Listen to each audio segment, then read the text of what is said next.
જામકંડોળાના જામદાદર ગામે ખેડૂતે વાડીએ ગળે ફાંસો ખાધો. ખેડૂત પોતાની વાડીએ ગળે ફાંસો ખાધો. ચાલુ વર્ષમાં પોતાની વાડીમાં મગફળીનું વાવેતર કર્યું હતું. મગફળીનો ગાભો ન આવતા ખેડૂતે અવળું પગલું ભર્યું. માધાભાઈ રાઠોડ નામના ખેડૂતે ગળે ફાંસો ખાઈ આપઘાત કર્યો.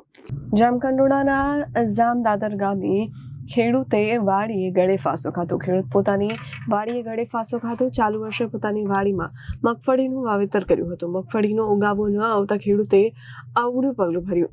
માધાભાઈ રાઠોડ નામના ખેડૂતે ગળે ફાંસો ખાઈ આપઘાત કર્યો છે.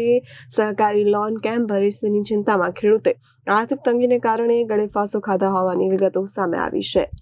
મારું નામ બાબરિયા ઉમેશ હરિભાઈ, મારું ગામ જામદાદર, તાલુકો જામકંડોળા, જિલ્લો રાજકોટ. અત્યારે હું જામદાદર ગ્રામ પંચાયતમાં સરપંચ તરીકે છું, બરાબર છે. અમારા ગામમાં એક બનાવ બનેલો છે વણકર, એમાં જેનું નામ છે રાઠોડ માધાભાઈ સામતભાઈ. જેઓએ મગફળીનું વાવેતર કરેલું હતું. નાના ખેડૂત છે, 6 થી 7 વીઘાની મગફળી વાવેલી હતી, જેમાં પૂરતું ઉગાણ ન થયેલું હોવા છતાં 4 થી 5 દિવસ ત્યાં ટેન્શનમાં હતા અને વાડીએ જઈને દરરોજ બેસતા, બરાબર છે. તો આજે 1.5 થી 2 વાગ્યાની અંદર ઘરેથી વાડીએ જઈ અને પોતે ગળા ફાંસો ખાઈ આપઘાત કરેલ છે. જેમાં આ તેમનો નાનો દીકરો છે, જેની ઉંમર 17 થી 18 વર્ષ છે, અને આ તેમના નાના ભાઈ છે. Bureau report Janadesh news.